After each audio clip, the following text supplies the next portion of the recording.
सबैभन्दा पुरानो इन्जिनियरिङ भनेर यसलाई भनिन्छ हैन। फादर अफ इन्जिनियरिङ कुन त? कसैले सिभिल इन्जिनियरिङ भन्छ, कसैले मेकानिकल इन्जिनियरिङ भन्छ, म होइन। मैले चाहिँ मसिन लर्निङलाई चाहिँ एउटा टुलको रूपमा युज गरेर मटेरियलको प्रपर्टी चाहिँ प्रेडिक्ट गरेको थिएँ। हाम्रो सिलेबस धेरै राम्रो छ नेपालको हैन, तर अलिकति टाइम अनुसारले अपडेट नभएको हो कि जस्तो छ। नमस्कार, लेट्स टक विथ साइन्टिस्टको नयाँ एपिसोडमा यहाँहरूलाई स्वागत छ। आजको यस एपिसोडमा हामीसँग हुनुहुन्छ डाक्टर सन्देश रिसाल।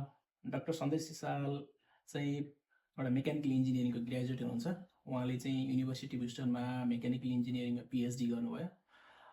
उहाँलाई बुझ्दाखेरि चाहिँ उहाँ एउटा बहुआयामिक प्रतिभाले चाहिँ सुसज्जित हुनुहुन्छ, किनभने उहाँसँग धेरै अनुभवहरू छ, इन्जिनियरिङको धेरै सेक्टरको अनुभवहरू छ। जस्तै उहाँले हाइड्रोमा पनि काम गर्नुभयो, एउटा मेकानिकल इन्जिनियरिङ भएर हाइड्रोमा पनि काम गर्नुभयो।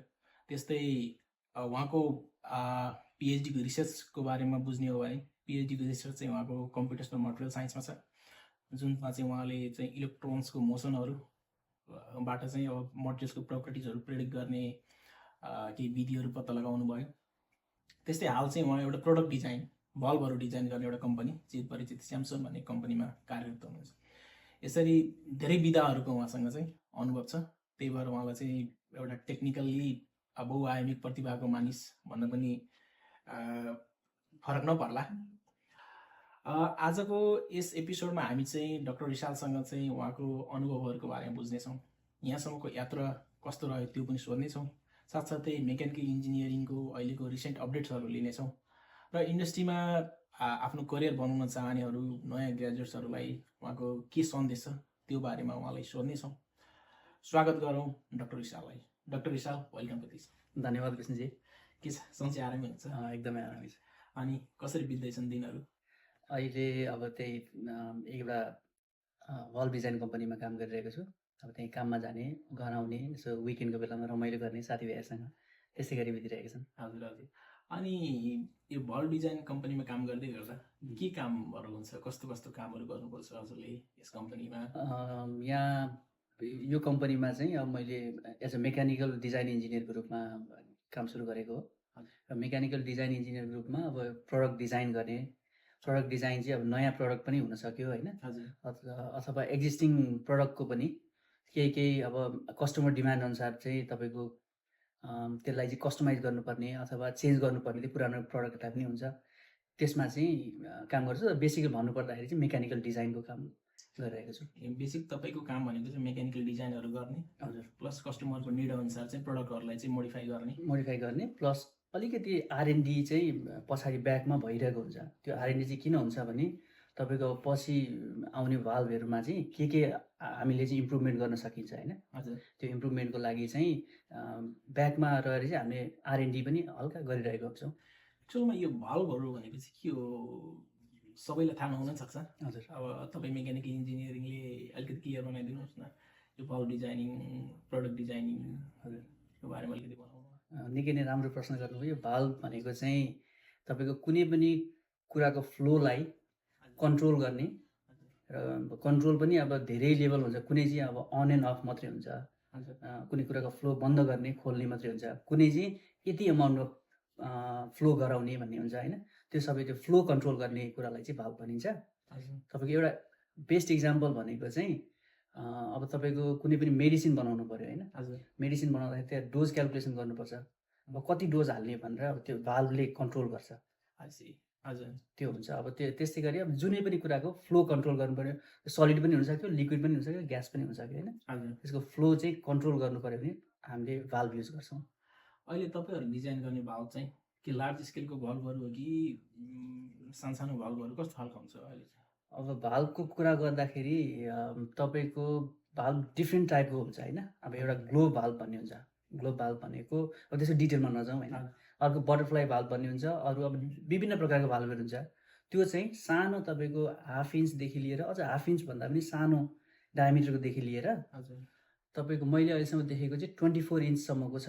धेरै नै ठुलो हुन्छ, त्यो मान्छेको स्केलमा हेर्ने भने धेरै नै ठुलो हो। त्यो भन्नुपर्दा त्यही 1/2 इन्चदेखि 24 इन्च, त्योभन्दा ठुलो पनि हुन्छ, तर मैले अहिलेसम्म देखेको चाहिँ त्यति छ। हजुर, अनि अहिले हालसाल यो अब एउटा चिर परिचित कम्पनीमा काम गर्दै गर्दा हजुरको ब्याकग्राउन्ड चाहिँ हेर्दाखेरि चाहिँ नेपालको एउटा ग्रामीण ब्यागबाट आएर अब यत्रो मिहिनेत गरेर यहाँसम्म पुग्दै गर्दा यात्रा कस्तो थियो? सहज थियो यात्रा? कस्तो थियो? सहज थियो कि कठिनै थियो कि के छ? के लाग्छ तपाईँले यहाँसम्म आउँदै गर्दाको तपाईँको यात्राको बारे अलिक सुनाउ। अब त्यस्तो अब ग्रामीण भेगबाटै आएकोमा आउन चाहिँ होइन, तर अब त्यस्तो धेरै कठिन यात्रा पनि भन्दिनँ म होइन। अब पढ्ने बेलामा पढाइको सिलसिलामा केही कठिनाइहरू आयो होला, तर त्योभन्दा बाहेक अरू त्यस्तो कठिनाइ त आएन। तर त्यही भन्नुपर्दा एउटा गाउँबाट पढ्दै अब काठमाडौँ आइयो, काठमाडौँबाट पनि अब +2 ब्याचलर गरेर यहाँसम्म आइयो होइन। अब भाग्यमानी नै ठान्नुपर्छ, त्यस्तो धेरै दुःख पनि भएन। हजुर, फ्यामिलीको राम्रो सपोर्टले गर्दाखेरि चाहिँ फ्यामिलीको राम्रो सपोर्ट भयो। हजुर, अनि पछि पुल्चोक इन्जिनियरिङमा चाहिँ क्याम्पसमा चाहिँ हजुरले ब्याचलर्स गर्नुभयो। त्यहाँ पनि मेकानिकल इन्जिनियरिङमै ब्याचलर्स गर्नुभयो। हजुर, अनि त्यहाँ ब्याचलर गर्दै गर्दा त्यहाँ के कस्तो रिसर्चहरूमा इन्भल्भ हुनुहुन्थ्यो? के कस्तो थियो त्यहाँको इन्भाइरोमेन्ट? त्यहाँको इन्भाइरोमेन्टले यहाँसम्म आउनलाई कति सहज पुऱ्यायो? अब त्यो धेरै नै सहयोग पुऱ्यायो, किनभने त्यहाँ मेरो फाउन्डेसन, इन्जिनियरिङको फाउन्डेसन चाहिँ त्यहीँबाट सुरु भएको हो होइन, पुल्चोक इन्जिनियरिङ क्याम्पसबाटै। अब त्यहाँ मैले इन्जिनियरिङको अब पहिला त +2मा तपाईँले पढ्ने भनेको बेसिक साइन्सहरू त, अनि फिजिक्स केमिस्ट्रीको पनि बेसिक कुराहरू होइन। अब त्यसले केही सहयोग त गर्छ, तर इन्जिनियरिङको बेस चाहिँ मेरो त्यहीँबाट बस्यो। र त्यहाँबाट चाहिँ अब रिसर्च भन्ने कुरा चाहिँ अलिकति लेटली 4th इयरतिर आएर चाहिँ सुरु भयो होइन। अब रिसर्चमा त्यहाँ गरेको रिसर्च चाहिँ हामीले एउटा सोलर ड्रायर बनाएको थियौँ, जुनले चाहिँ अरू फुडहरू पनि सुकाउँथ्यो, तर अब हामीले चाहिँ स्पेसिफिक जिन्जर सुकाउनको लागि भनौँ न। जिन्जर अब ट्रेडिसनल तरिकाले सुकाउँदाखेरि तपाईँको त्यहाँ धुलो लाग्ने होइन, धुलोहरू पर्ने, अनि त्यसपछि अब त्यसको न्युट्रिएन्टहरू पनि धेरै जाने, उड्ने भएको हुनाले हामीले चाहिँ इन्क्लोज्ड पुरै एउटा सोलर ड्रायरमा राखेर सोलर इनर्जीबाट त्यसको चाहिँ न्युट्रिएन्टहरू पनि धेरै लस नभइकन सुकाउने एउटा मेसिन बनाएको थियौँ। र त्यसको लागि पनि हामीले त्यहीँ मैले थाहा पाएको एउटा लिट्रेचर रिभ्यू, एउटा रिसर्चको लागि चाहिँ लिट्रेचर रिभ्यू गर्नुपर्ने रहेछ, यसरी यो प्रोसेस हुने रहेछ भनेर चाहिँ रिसर्चको पनि बेस चाहिँ 4th इयरदेखि, इन्जिनियरिङको 4th इयरदेखि चाहिँ अलिकति बस्यो। तपाईँलाई लाग्थ्यो म पिएचडीको यात्रासँग जान्छु भनेर? अब त्यति नै खेरि सोचेको थिएन होइन, तर अब बिस्तारै अब एकपछि अर्को इभेन्ट हुँदै गर्दाखेरि यो गरियो। त्यतिखेर चाहिँ त्यस्तो सोच थिएन म पिएचडी नै गर्छु भन्ने थिएन, तर अब पढ्छु, योभन्दा हायर स्टडिज अब मास्टर्स गर्छु, केही गर्छु भन्ने चाहिँ थियो, तर पिएचडीसम्म चाहिँ मैले सोचेको थिएन। हजुर, अनि साइन्समा चाहिँ तपाईँलाई लाइफमा कुन मोडमा आउँदाखेरि चाहिँ साइन्स सिलेक्ट गरौँ, मेरो विधा चाहिँ साइन्स हो, म साइन्सको लागि जन्मेको हो भन्ने अनुभव चाहिँ कुन टाइमतिर भयो? अब यो भन्दाखेरि क्लिसे जस्तो सुनिन्छ होइन, तर बच्चै बेलादेखि चाहिँ मेरो अलिकति इन्क्लिनेसन चाहिँ साइन्स म्याथतिर बढी थियो। अनि अब घरमा पनि मलाई अलिकति कुनै कुरा एसेम्बल गर्न, डिसएसेम्बल गर्नलाई होइन, त्यो गर्नलाई चाहिँ एकदमै मजा लाग्ने।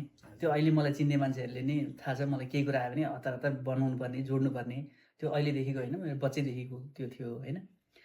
त्यसले गर्दा प्लस मेरो साइन्स म्याथतिरको इन्क्लिनेसनले गर्दाखेरि र एउटा सोसाइटीले पनि हुन्छ नि अलिकति पढ्न जान्ने छ भने उसले चाहिँ अब साइन्सै लिनुपर्छ भन्ने, त्यो सबै कुराको समिश्रणले गर्दाखेरि म साइन्स लिन पुगेँ 11-12मा, र त्यहीँदेखि चाहिँ मेरो यहाँसम्मको यात्रा सुरु भयो। पहिलादेखि नै इन्जिनियरिङ चाहिँ पढ्छु भन्ने चाहिँ थियो, साइन्समा पनि इन्जिनियरिङतिर नै मेरो इन्जिनियरिङ विधा नै विधा हो भन्ने चाहिँ? इन्जिनियरिङ नै भन्ने चाहिँ थिएन होइन, अब त्यो तर साइन्सतिरै म जान्छु, साइन्समै जान्छु, केही गर्छु भन्ने थियो। अब मेकानिकल इन्जिनियरिङ नै भन्ने चाहिँ थिएन, अब यता फिजिकल साइन्सतिर आउँछु भन्ने चाहिँ थियो होला। अनि मेकानिकल इन्जिनियरिङ चाहिँ कुन पोइन्टमा आयो त? मेकानिकल इन्जिनियरिङ अब मैले भनिहालेँ, कुनै पनि कुराहरू अब डिसेम्बल गर्नुपर्ने, एसेम्बल गर्नुपर्ने त्यो थियो मेरो पहिलेदेखि नै। र यही कारण भन्न चाहिँ सक्दिनँ होइन, तर त्यसले पनि अलिकति केही गर्यो होला, पुस गर्यो होला। प्लस अर्को भनेको चाहिँ पियर इन्फ्लुएन्स भन्छ नि, तपाईँको साथीहरूले जे पढ्यो, अलिकति पुल्चोकमा अलिकति अगाडि नाम निकालेर मान्छेले के पढिरहेछ, त्यसले पनि अलिकति इन्फ्लुएन्स गर्यो।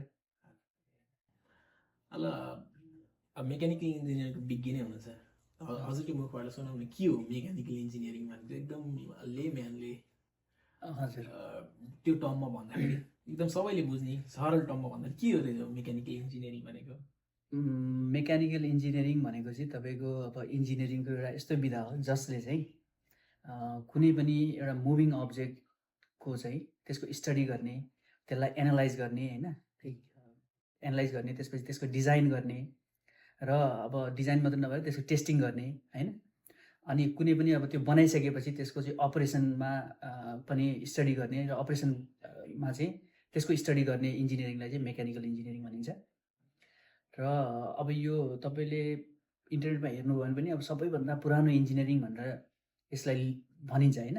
तर डिबेट छ, इन्टरनेटमा जानुभयो भने तपाईँले डिबेट पाउनुहुन्छ कि फादर अफ इन्जिनियरिङ कुन त, कसैले सिभिल इन्जिनियरिङ भन्छ, कसैले मेकानिकल इन्जिनियरिङ भन्छ होइन। तर अब यसो हेर्ने हो भने चाहिँ पहिले सुरुमा मिलिट्री इन्जिनियरिङ भन्ने रहेछ होइन। मिलिट्री इन्जिनियरिङबाट चाहिँ तपाईँको सिभिल इन्जिनियरिङ भन्ने टर्म आएको, किनभने मिलिट्री इन्जिनियरिङ र नन मिलिट्री इन्जिनियरिङ, पछि नन मिलिट्री भनेर सिभिलियन इन्जिनियरिङ, सिभिलियनले प्र्याक्टिस गर्ने इन्जिनियर भयो। र त्यो मिलिट्री इन्जिनियरिङ जुन पहिलाको इन्जिनियरिङ छ त्यो चाहिँ मेकानिकलसँग धेरै मेल खान्छ, किनभने अब वारको लागि चाहिने हात हतियार बनाउने होइन, अब त्यस्तै मेकानिजमहरू बनाउने त्यो कुरालाई चाहिँ हेर्ने भएको हुनाले अब त्यो सुरुमा आएको इन्जिनियरिङ चाहिँ मेकानिकल इन्जिनियरिङ जस्तो लाग्छ मलाई। हजुर, अब मेकानिकल इन्जिनियरिङ भनेको मसिन्सहरूलाई पनि स्टडी गर्ने, तिनीहरूको डिजाइन गर्ने होइन, त्यो खालको बुझियो। त्यस्तै यसमै कुरा गर्दाखेरि अब मेकानिकल इन्जिनियरिङमा करियर बनाउने जोसुकैले कस्तो कस्तो मसिन्सहरूसँग चाहिँ यी मेसिन्सहरू चाहिँ बेसिक मसिन्सहरू जान्नै पर्छ है, अनि कस्तो कस्तो चाहिँ मसिन्सहरू चाहिँ बेसिक मसिन्सहरू हुन्। अब मेसिनको कुरा गर्दाखेरि चाहिँ तपाईँ मसिनको नाम भन्यो भने चाहिँ त्यो लिस्ट धेरै लामो हुन्छ होइन। तर अब हरेक मसिनमा हुने मेकानिजम चाहिँ तपाईँले अब थोरै क्याटेगोरीमा राख्न मिल्छ होला। त्यो हरेक मसिनमा हुने मेकानिजमको चाहिँ मान्छेले ज्ञान राख्नुपर्छ मेकानिकल इन्जिनियरले चाहिँ। अब जस्तै प्रोडक्सनमा युज हुने मसिन भन्नुपर्दाखेरि चाहिँ अब कुनै पनि लेथहरू भयो होइन, मिलिङ मसिन, त्यो कुनै पनि प्रडक्ट बनाउनलाई युज हुने मसिन, त्यसको बारेमा ज्ञान राख्नु पऱ्यो। र फिजिकल मसिन मात्रै नभएर तपाईँले चाहिने टुलहरू जस्तै कि अब प्रोग्रामिङ टुलहरू होइन, अनि त्यसपछि अब सिएचजी कोडिङको त्यो पनि प्रोग्रामिङ टुल नै भइहाल्यो, प्लस डिजाइन सफ्टवेयरहरू, अनि ड्राफ्टिङको स्किलहरू त्यो पनि अब टुल नै भयो नि त। कुनै पनि अब एउटा मसिन नभए पनि मेकानिकल इन्जिनियरिङको लागि चाहिने बेसिक टुलहरू चाहिँ तिनीहरू हो। र मसिनको कुरा गर्दाखेरि त्यही भनिहालेँ नि, त्यो मेकानिजमहरू चाहिँ सबै मसिनमा कस्तो मेकानिजम हुन्छ त्यो चाहिँ त्यसको ज्ञान राख्नु चाहिँ एकदम महत्त्वपूर्ण छ। नेपालको अन्डरग्रेड पढ्दै गर्दा यी कुराहरू कतिको आउँछन्? अब यो भनेको मेकानिकल इन्जिनियरिङको बेसिक भएको हुनाले आउँछ। अब प्र्याक्टिकल्ली कतिको हेरिन्छ भने चाहिँ त्यो छुट्टै कुरा हो, तर बुकमा पढ्नुपर्छ यो सबै कुराहरू चाहिँ। थ्योरिटिकली सबै ज्ञान राखिन्छ। जस्तै अब तपाईँले नेपालमा अन्डरग्रेड गर्दै गर्दा र यहाँ आएर चाहिँ तपाईँले अन्डरग्रेडलाई नै पढाउनु भयो। हजुर, पढाउँदै गर्दा र पढ्दै गर्दा अनि कोर्स अथवा सिलेबसमा के डिफ्रेन्स पाउनुभयो, अथवा कतिको स्ट्यान्डर्ड कतिको म्याच हुन्छ नेपालको तपाईँले सिलेबस हेर्ने र यहाँले तपाईँले पढाउँदै गरिदिएको सिलेबस होइन कतिको म्याच हुन्छ, र क्वालिटी कतिको छ यहाँको पढाइ र नेपालको पढाइको कम्पेरिजनमा? क्वालिटी नेपालको पढाइमा कति क्वालिटी छ? एकदमै राम्रो क्वेसन गर्नुभयो। यो क्वेसनको आन्सर चाहिँ अब क्वालिटी, पढाइको क्वालिटी हेर्ने हो भने नेपालको पनि एकदमै राम्रो छ होइन। हजुर, नेपालको धेरै राम्रो छ, त्यो सिलेबसदेखि लिएर सबै कुरा राम्रो छ। तर नेपालमा के छ भने स्टुडेन्ट जुन आउँछन् साइन्स पढ्नलाई होइन, इन्जिनियरिङ डक्टर पढ्नलाई जुन आउँछन् स्टुडेन्टहरू, त्यो स्टुडेन्टहरू चाहिँ धेरै तहबाट फिल्टर हुँदै आएका हुन्छन् क्या।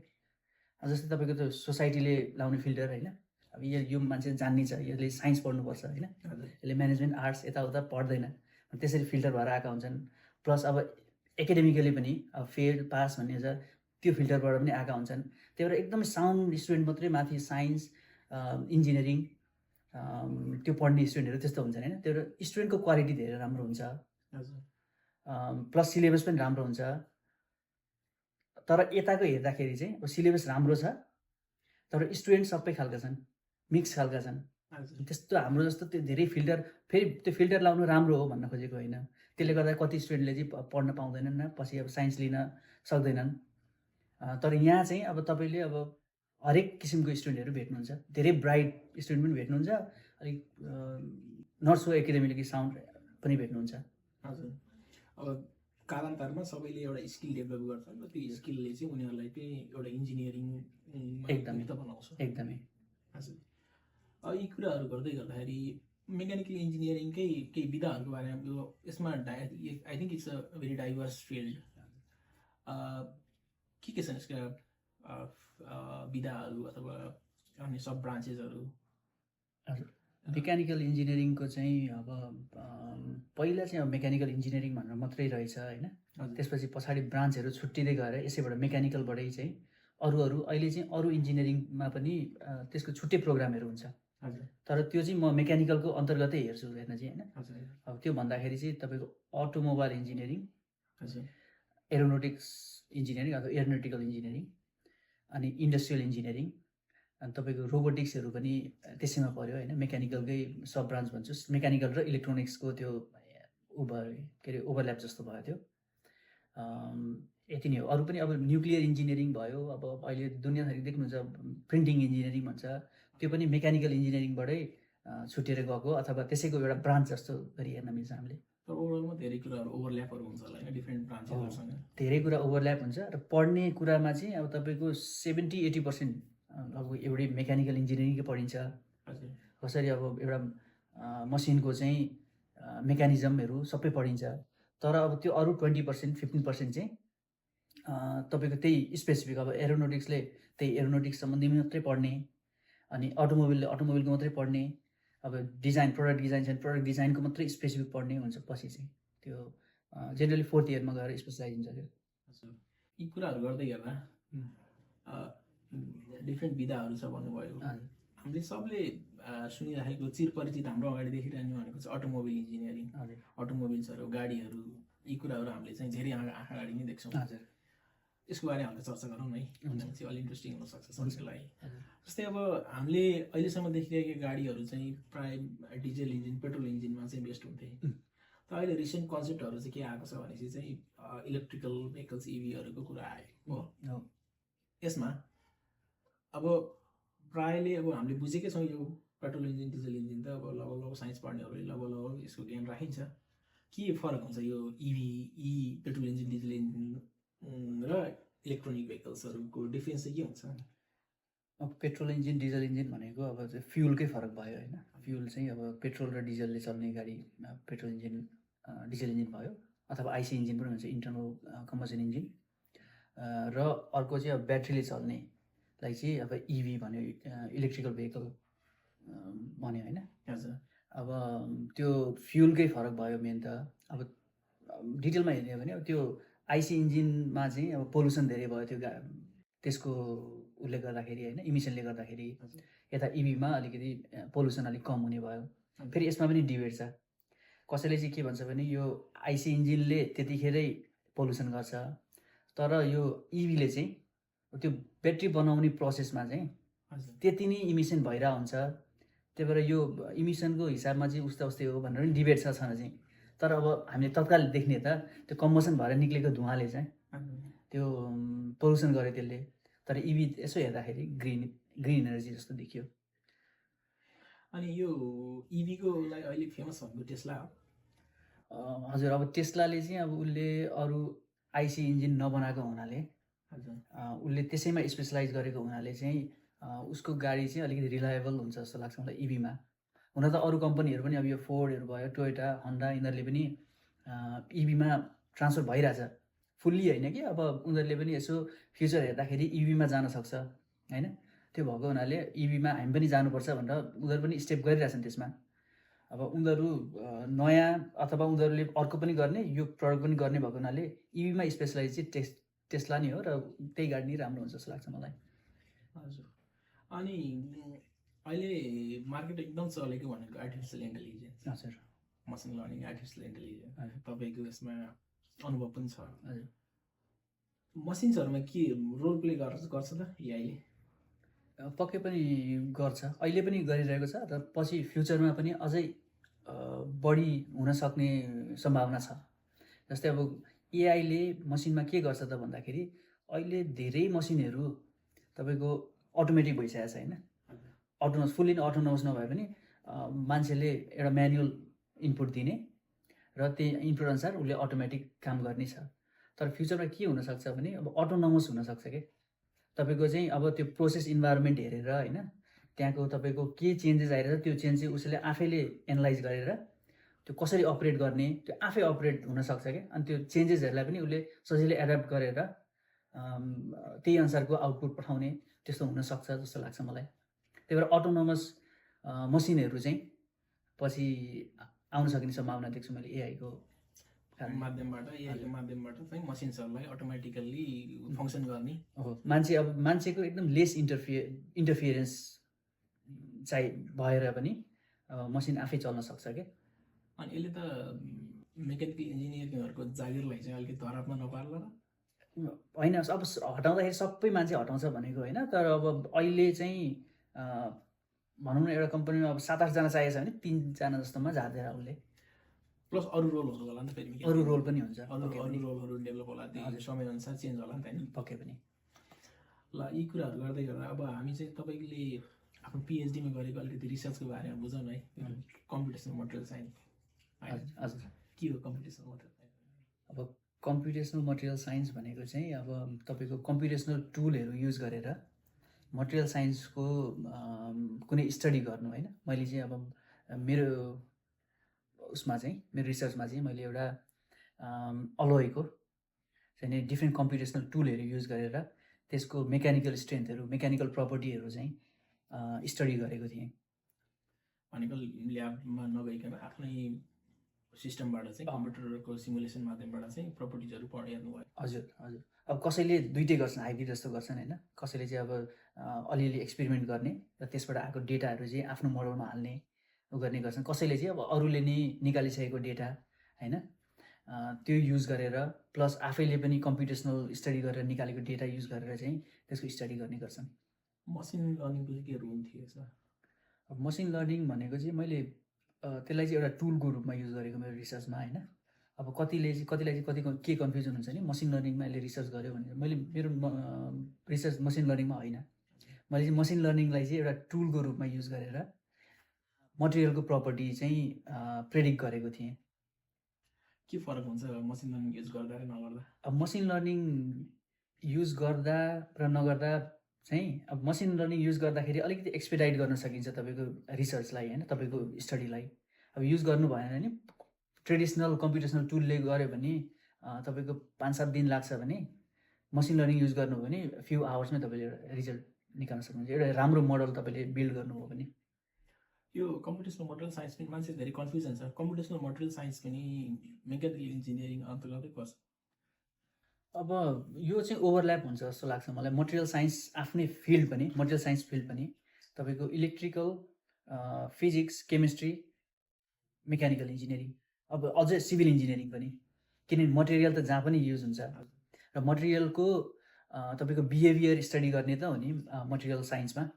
त्यो मटेरियलको बिहेभियर तपाईँलाई थाहा छ भने तपाईँले त्यही मटेरियल युज गरेर मजाले डिजाइन गर्न सक्नुहुन्छ, जुनसुकै design, mechanical design, civil design, सबै डिजाइन। त्यही भएर मटेरियलको बिहेभियर बुझ्नको लागि चाहिँ मटेरियल साइन्स इम्पोर्टेन्ट छ मेकानिकल इन्जिनियरको लागि। र त्यो मटेरियलको बिहेभियर बुझ्नलाई मैले चाहिँ कम्प्युटेसनल टुल युज गरेँ। कसैले एक्सपेरिमेन्ट गरेर गर्न सक्छ होइन। त्यही भएर यो चाहिँ अब मेकानिकल इन्जिनियरिङमा पनि पर्छ भनौँ। अनि अब यी कुराहरू गऱ्यौँ, अब त्यस्तै अब अलिकति करियरतिर जाउँ न। हजुर। करियरमा चाहिँ तपाईँले इन्डस्ट्री रोज्नुभयो, एकाडेमियालाई छोड्नु भयो कि के छ प्लान? केही प्लान छ? होइन, मैले एकाडेमियालाई पुरै छोडिसकेको छैन। अहिले चाहिँ अलिकति ब्रेक जस्तो छ होइन। हजुर।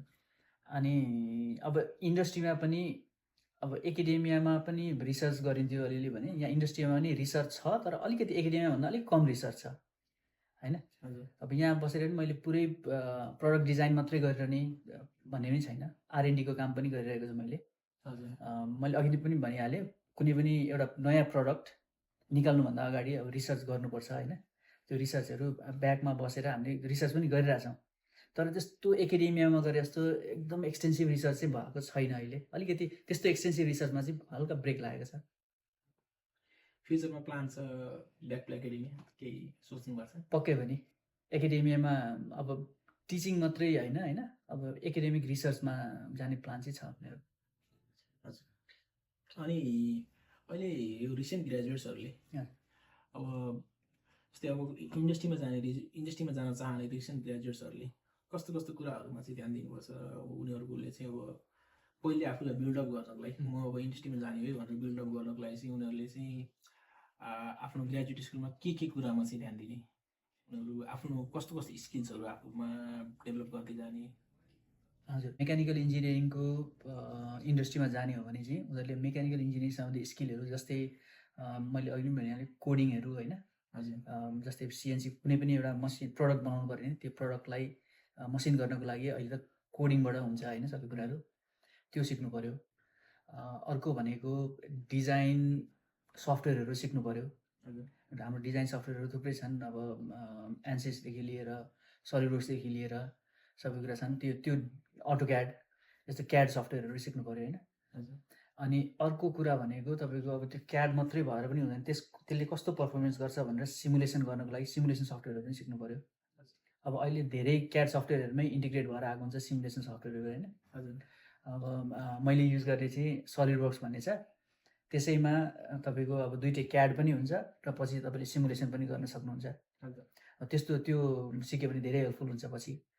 अनि अर्को भनेको म्यानुफ्याक्चरिङको कुराहरू होइन, म्यानुफ्याक्चरिङ इन्जिनियरिङ अथवा प्रोडक्सन इन्जिनियरिङको कुराहरू सिक्न धेरै जरुरी छ। जस्तै अब कुनै पनि एउटा प्रडक्ट बनाउँदाखेरि कुन टुल युज गर्ने होइन, टुल सेलेक्सन कसरी गर्ने, त्यस्तो कुराहरू पढाउँदा पढाइन्छ, तर आफैले अब त्यसैमा फोकस भएर त्यसमा चाहिने कुराहरू सिक्ने, त्यो सिक्दा धेरै हेल्पफुल हुन्छ जस्तो लाग्छ मलाई।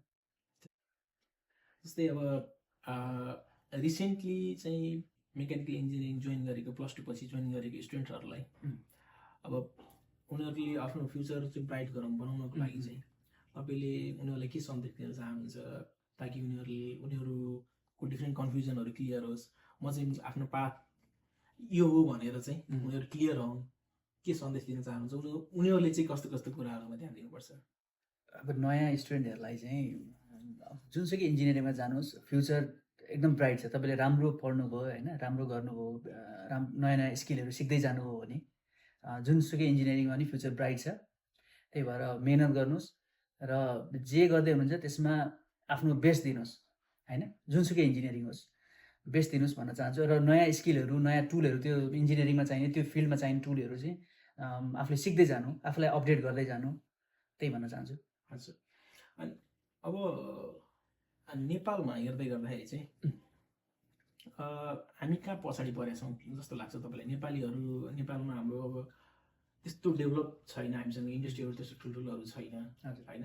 त्यसले गर्दा मेकानिकल इन्जिनियरहरूलाई विदेशै जानुपर्छ, अलिकति राम्रो अवसरको लागि विदेश जानुपर्ने परिस्थिति छ।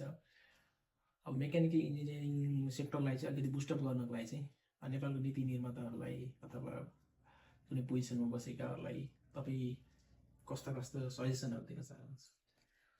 अब नीति निर्माताहरूले गर्नुपर्ने भनेको चाहिँ अब हाम्रो सिलेबस धेरै राम्रो छ नेपालको होइन, तर अलिकति टाइम अनुसारले अपडेट नभएको हो कि जस्तो छ। जस्तै इक्जाम्पलको लागि म भन्छु, हामीले हामीले पनि पढ्थ्यौँ, अहिलेसम्म पनि के होला भने त्यो ड्राफ्टिङ, त्यो टुल युज गरेर ड्राफ्टर युज गरेर ड्राफ्टिङ गर्ने छ। त्यो जब कि यहाँ त्यो कम्प्लिटली अब्सोलिट भइसक्यो। त्यो चाहिँ सबै सफ्टवेयरहरूमा गरिन्छ र जुनसुकै कम्पनीमा पनि अहिले त्यो ह्यान्ड ड्राफ्टिङ कहीँ पनि गरिँदैन। तर नेपालमा अझै पनि सिकाइन्छ। त्यसको पनि फाइदा बेफाइदा दुइटै छ। त्यसले गर्नु भनेको चाहिँ तपाईँले बेसिकदेखि लर्न गर्नु हो, त्यो ड्रइङको कन्सेप्टहरू कसरी आयो त, त्यो अन्डरस्ट्यान्डिङ त हुन्छ, तर त्यो अलिकति आउटडेटेड भइसकेको छ, यहाँ सिकाइँदैन। त्यो यहाँ चाहिँ एउटा सफ्टवेयरमा सिकाइन्छ होइन। त्यस्तै त्यो सिलेबस अलिकति अपडेट गर्ने कुरादेखि लिएर, अनि अर्को कुरा भनेको तपाईँको जब अपर्च्युनिटी क्रिएट गरिदिनु पऱ्यो होइन, नयाँ इन्डस्ट्रीहरू खोलिदिनु पऱ्यो अथवा कुनै पनि नयाँ इन्डस्ट्रीहरू खोल्नु पऱ्यो।